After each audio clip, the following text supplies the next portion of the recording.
receive power when the Holy Spirit comes on you, and you will be my witnesses in Jerusalem and all Judea and Samaria, and to the ends of the earth. Amen. I'm allotted 10 to 15 minutes, and in that 10 to 15 minutes, I just wanted to go over the college retreat messages briefly, just the main points.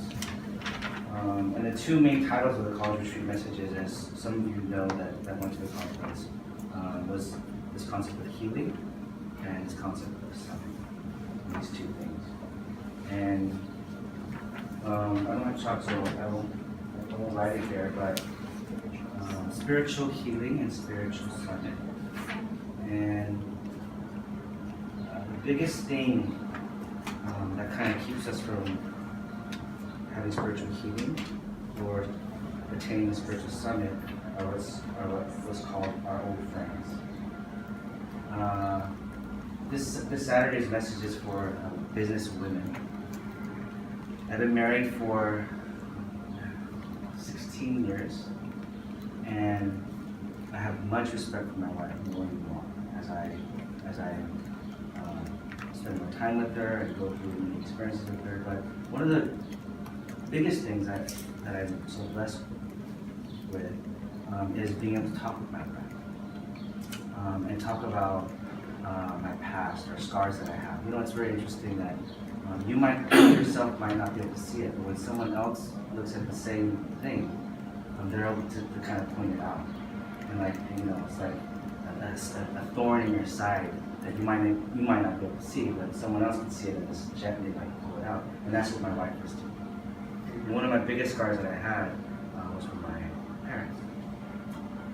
And it was just a complete frame in my mind. And what that frame does, the scars that I had, especially with my father, without me even knowing it in certain moments, it was a resentment or this anger or it's uncontrollable. I would tell myself I'm fine, and then on the outside I look fine, but then when something happens or reminds me of that scar or touches that scar, it just comes out. And for the longest time I held this resentment with my father, and a few years ago I kind of confronted my father about it. And I was able to have a conversation, and I said, Dad, you scarred me a lot. And my dad's response, being a first generation Korean man, was like, what scar? Tell me, what did I do? And I was trying to be serious. It was really a serious conversation. I grew up second generation Korean American, and my father being completely Korean, first generation. All of my friends' fathers were non-Korean. I grew up around Kansas. Was when I peaked, my adolescence or puberty peaked. I played 3 sports, and all of my friends' parents were there for the games, but my dad wasn't. And I chalked it off to, I just covered that scar experience with the kind of, because my dad's doing God's work. I'm a PK. He's doing God's work, so it's okay. But it really wasn't. So I confronted my father about that, and he just didn't have any idea. And I had deep forum with my wife after that conversation for a few days, and I realized that most of our scars and frames that we have are misunderstandings. They're completely just a me-centered point of view thing. If you can break out of that frame of just your self-centered thinking, which I had, and put myself in my father's shoes just a little bit, that's what broke that frame. My father, growing up, didn't have scars from his parents, the same scars that I had, because all of his friends' fathers were the same. They're all Korean. You follow me? So when his father came home, my grandfather would come home. It was just, did you eat? Good. But translated, that means, hey, I love you, son. Or dad, I love you. And it's the same. That's what it means. And all Korean fathers and my dad's fathers were all like that. So it wasn't strange for a father not to talk about, hey, like, what's the girl that you like these days, or that conversation never happened for anyone in Korea. So it was not a scar. So what I'm saying is my dad didn't know any better. He wasn't scarring me on purpose. He just was doing what he grew up and learned about. And that generational gap is not only generational, but there's a huge cultural gap between the first generation and us. I still try to group myself with you guys. That's okay. I'm 45, 6 years old, but the first generation, that gap, and the title that I wanted to give you guys was, you guys are the main figures to bridging that gap. Generationally and for organization, that's why you guys are so important, because the first generation, you can't expect them to understand because they can't. And it's not everyone's like that, but most first generation adults, our parents, our grandparents, don't understand and cannot understand this generational gap. And that's why you guys have to fill that bridge in your churches, and because one day you're going to be adults too, with kids. So in that sense, it's breaking out of the frame. It's not a difficult thing if you can kind of change your point of view. Did you go on to buy these? No, that's the other Mission accomplished, man. So I know, but spiritual healing, spiritual comment, and you guys at YBAWM, I believe, are the main figures. And the thing that you gotta break out of is your old ranks. Your past, your education, everything that you've learned. That's why raising the remnants and educating them inside the gospel from young age is so important, because they're not going to get that at school. But the frame that we all have had before the gospel is not the frames that we need. It's the frames that Satan wants to give us. That's everything that you've grown up in. I think girls are even more attacked, because everything that you see, all advertising is pretty much geared towards women. And it's selling something that not necessarily, that's not you. That's not what it's not what God says you are. Okay, so that's what the significance of spiritual healing, I think, lies there, is breaking out of the frame. Students on campuses, everyone from young and old, all need healing because they're trapped, they're framed in a system that they might not be aware of, but they are. When you turn on the TV, when you go to school, the minute you walk into the school, or unless it's a school that's very gospel-centered and preaching the gospel, is going to teach these young kids that, hey, the key to your happiness is you got to find it, and it's in you. The spark of genius is in you, or the dream. The only thing that's holding you back is you. So you got to do it, and you can do it. Just don't think that you can't do it. You can, and it sounds so beautiful, right? But that frame, it's so self-centered. There's no room for God, and that's the New Age movement these days. Is Jesus, Muhammad, Buddha, Hinduism, whatever you want to call it. Hinduism is a little different because it's kind of into the meditation and yoga thing, but don't rely on other gods or other things, the religion of your parents. That's old school.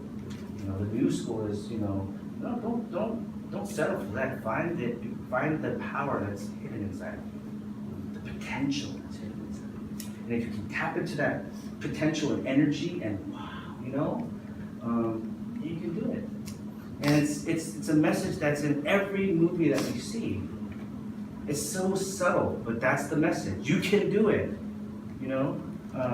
Captain what is it, Captain Marvel. Have you seen the Captain Marvel movie? I don't want to spoil it for you. But it's the girl that she's like, wow, and she's got like, I don't know, super Superman on what? From the universe, right? And then when she's part human, right? And the message when it's not Thanos, but when the ultimate enemy is like, you're just human. And then am I ruining the movie for you? And then she goes back and she remembers times when she was young and she fell down, and everyone would tell her you're nobody, and then she remembered getting back up. And then she realizes, that's right, I am only human. And then that's when she kills the enemies, destroys the enemy, but it's when she realizes it's inside of her. Does that make any sense? That she just needed to unlock that. And then from there, she becomes super Captain Marvel. That's the message of the world. Okay?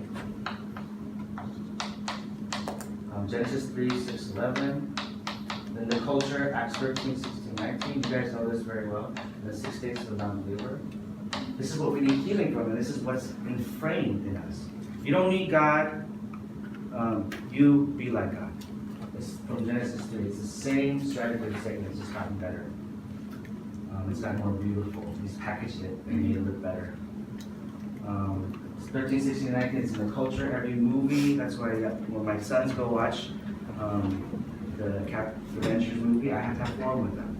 If I don't send it, they're going to be like ostracized from their with their friends. I can't do that. Hey, have you seen the Avengers movie? No, my dad said it's a Satan movie. Then they're going to be like black sheep, They have to watch the movie, and I watch it with them, but I always make sure we have forum. But every single movie is like that. It's all, and in the background, so sly, it's you have to open your eyes up to see that. It's not a coincidence. There's no movies, very few movies, that help people understand the reality of Christ. There's just simply not. Every single movie his message is you can do it. You have the power in you. You're the hero. You're the adventurous. And it's focused, it makes everything about me. So the problem with this is the very small minority actually gets there. The 0.1% of the world. They give it their all, they're going for success, and they actually make it. The 99%, so either you can or you can't. And both of these are focused on me. And it's a very serious frame. So people that actually make it and are successful, they have that 6-7 figure salary, they get that house, they get that car. It's even worse for them. It's because they've obtained it. For them to receive the gospel, it's even harder. It's not impossible, it's harder. Because why? Because they've succeeded, you see, they've got it. But for most of the world, they try and they can't attain. And that's the frame that Satan has. They're always trying to get there. What does that mean? Get there, make it. You still understand what I'm saying? Trap. So what we need to do is heal them with what?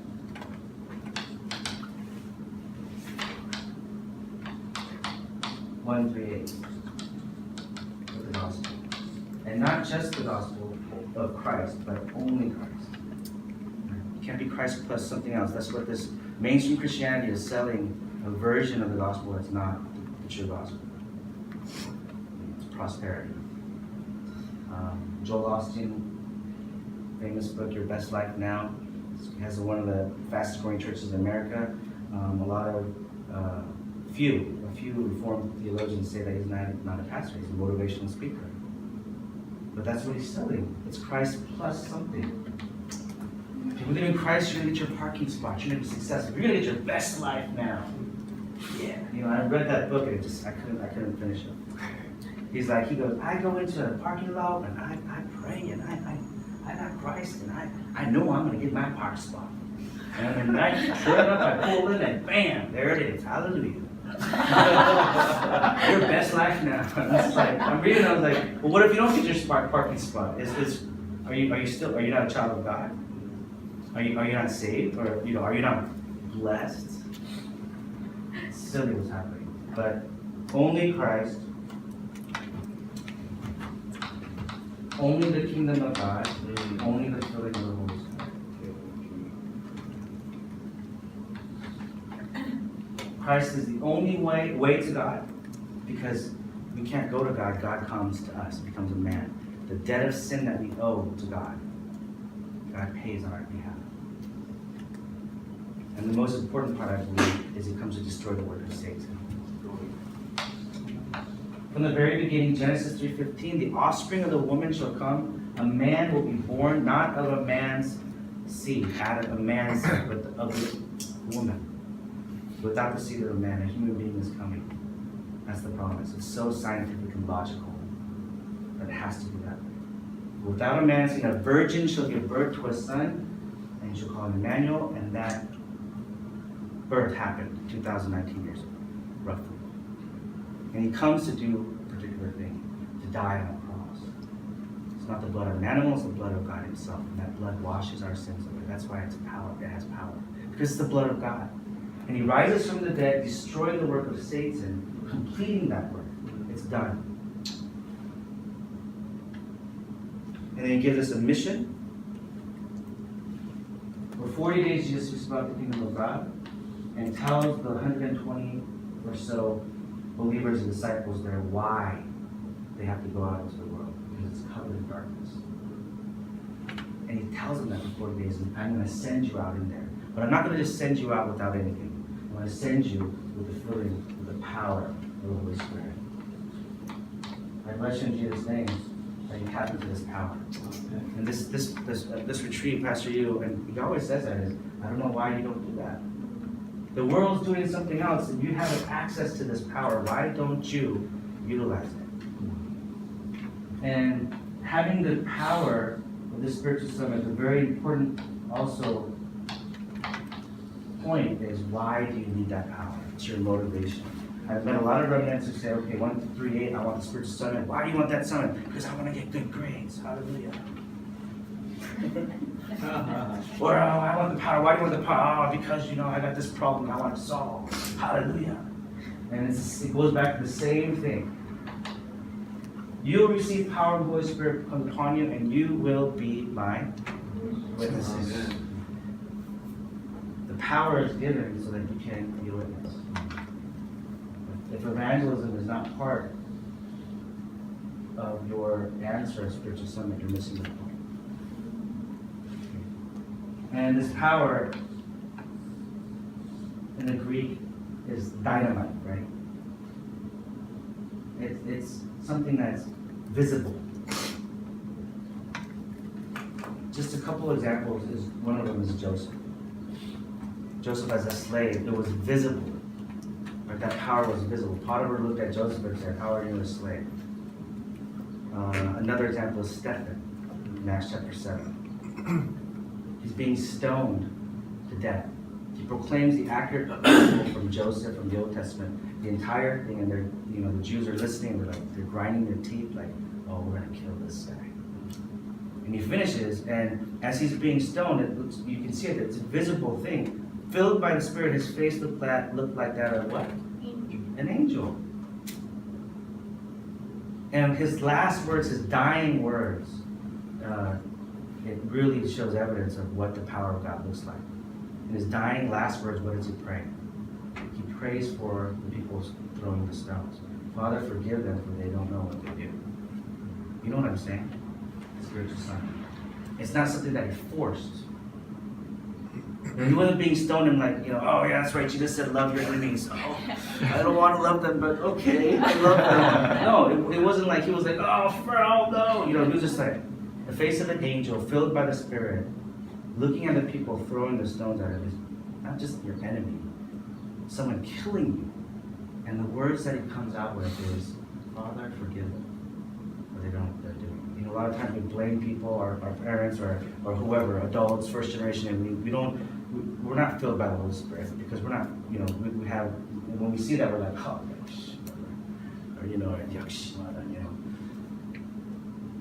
When you're filled by the Spirit, someone's throwing a stone at you, you can have sincere prayer for them. It's not forced.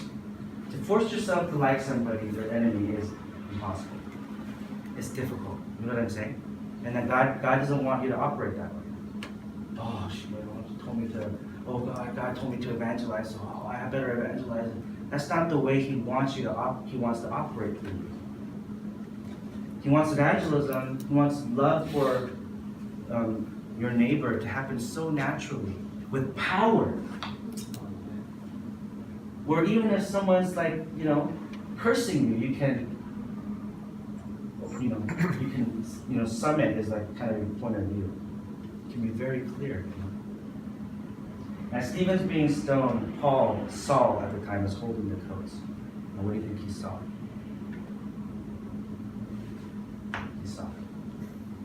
He saw Stephen's face, he saw what he said, and later on the road to Damascus, it all made sense. He changed the world. And Paul's most greatest confessions, and always confessions, are, God's strength is made perfect in my weakness. Okay, so think about what that power means. It's not you being, power. You know what I'm saying? There's a secret, there's a mystery inside of Christ, and only Christ. I bless you in Jesus' name that you tap into. Okay, so the last thing, really quick, 5 minutes, 10 minutes over. Okay, then how do I do that? What does that mean? Healing, spiritual summit. How do I do that? It's very simple, actually. Take it a step at a time. In the morning, in the evening, have a time, a few minutes to go into 138. If you look at people who suffer from depression, and for a long time, maybe not initially, but as the more and more they suffer chronic, people that suffer from depression, if you look at their posture, you see them, they're hunched over. A lot of times they're kind of like this. And what that does is it keeps them from being able to breathe deeply. And what that does to their brain is just keeps them caught in. If you ever notice when you're like stressed out or try it next time. If you get into a fight with it, don't get into a fight, but it'll probably happen. But if you get into a fight with a boyfriend or girlfriend and you're like angry, like check your body. You'll see that your body's so tense. If you just try it right now, even me just doing it right now is making me uncomfortable. Oh, jeez. In the morning, sometimes when you wake up, if your thoughts are on what you have to do, it can stress you out.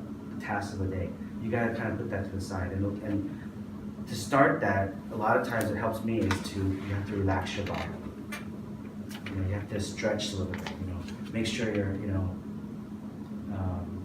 fully awake. I go straight to the bathroom, I brush my teeth, and then I try to do my meditation afterwards. And sometimes I wake up and I go to sleep. But whatever you have to do, somehow, some way, just briefly in the morning, take a few deep breaths, put everything else down for a moment, and just do this. Christ. God's mission of going out to the world today of darkness, but with me, I'm taking God's kingdom. And this day, God, the Spirit that is indwelling inside of me, fill me with that Spirit today as I go out into this world. Just try that briefly in the morning. I know you guys are doing that. But tap into that mystery, and then in the evening, come back and reflect on the day. It seems like nothing. I've started a journal. I don't write it in every day, but that's just my way, one of my ways that I try to reflect. But have a time in the evening to reflect, instead of just watching 2 hours of YouTube. It's just so easy to do. But what happens before you sleep, it remains, it's imprinted in you. My son, this past week as I had forum with them, his past Sunday's forum with me was that he wants the imprinted roots of nature of Christ and not the world. And the reason why is that if he plays 1 hour of LOL, League of Legends, he says that it remains with him the entire day. Like he dreams LOL. It was such an insightful thing that he shared. He's like, and he said, I don't want to have those imprints. I want to have the imprints of Christ and the gospel and why I live. And I was like, man. And I have to retain my kind of calm myself down at times to make, I don't want to overdo it. So when he's saying the form inside, I'm like, oh my God, that's so awesome.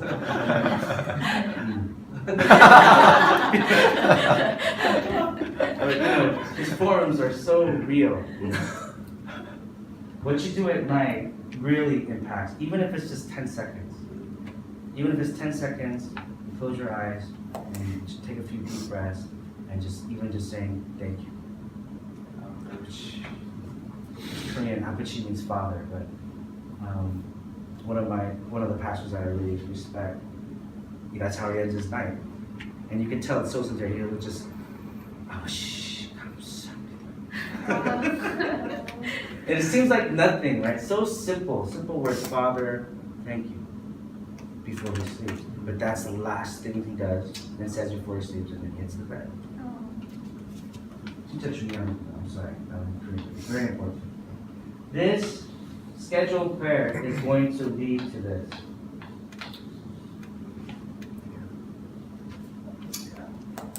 A lot of people try to do this first, and you want it 24/7. I'm going to do 24-hour prayer. It has to come from here. Deep breathing and meditation. All of this, basically, in one word, is your ability to concentrate and focus. Do you have a time, 1 minute, where you can just focus on God and His Word? That's how simple it is. And as you do that, it's changing your spiritual state. That's what healing is, and that's what summit is. It's changing your spiritual state. You're saved no matter what. If you have time to focus and concentrate on God's Word, you can change your spiritual state and remember who you are, your identity and authority. If you don't have a time to remember that, the world is going to tell you and try to sell you a different version of who you really are. You need time to break that frame. Remember who you are. You're a child of God. Not only a child of God, you are evangelists. You're the main figures to heal the world because they're lost. And this power that you need, the reason why you need that power, if you just look outside in the world, it's everywhere. But if you don't remind yourself who you are, if you don't change your spiritual state, you won't see it. You'll go throughout the day and you won't see it. But if you have this time, it's amazing that meetings are not just simple meetings anymore. On the way back from Tanzania, I'll end with this.